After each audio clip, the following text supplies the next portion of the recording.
मुंबईमध्ये अमृता फडणवीस यांनी ई रिक्षा चालवली आहे। ई रिक्षाची सरकारची स्कीम आहे।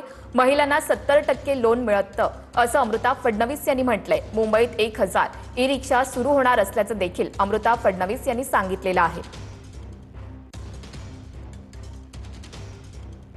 अमृता फडणवीस सध्या आमच्यासोबत आहे। मॅम, एक चांगला तुम्ही आज इथे कार्यक्रम केले आहेत, महिलांना ई रिक्षा, पिंक ई रिक्षा दिल्यात आणि तुम्ही चालवलं पण आहेत। कसं बघतात तुम्ही, काय सांगणार आहे? आज खूप आनंद होतोय की आज ई रिक्षा, पिंक ई रिक्षा ही स्त्रियांना दिली गेली।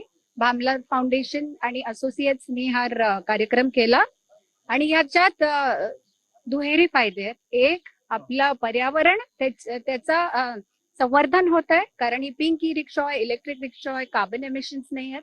आणि दुसरी गोष्ट, स्त्रियांना स्वावलंबी होता येत आहे आणि त्यांना पूर्णपणे मदत करायला चांगली लोक मागे आहेत। गव्हर्नमेंटची एक स्कीम आहे ई रिक्षाची, ज्यात 70% बँक लोन मिळवून देतं अशा स्त्रियांना ज्या स्वतः घेऊ नाही शकत।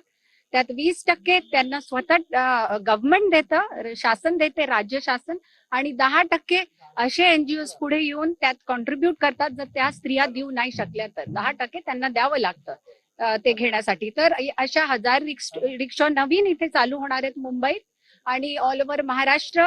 टार्गेट यांनी ठेवलंय 12,000।